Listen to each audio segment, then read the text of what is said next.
How to fix can't delete Safari history on iPhone. If you're trying to clear your Safari history on your iPhone and the Clear History button is grayed out or not working, here's how to fix it.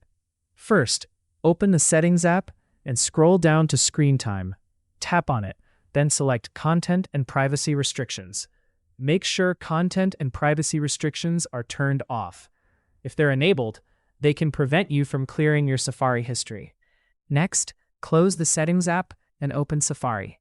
After that, force close Safari by opening the app switcher and swiping the Safari app away. Now, go back to Settings, scroll down, tap Apps, and then select Safari. Scroll down until you see Clear History and Website Data. Tap it. Make sure all history is selected if you're prompted, and then tap Clear History. Your Safari history and website data should now be cleared successfully.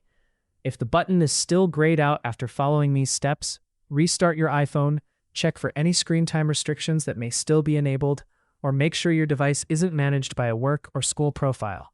And that's how you fix the issue when you can't delete Safari history on your iPhone.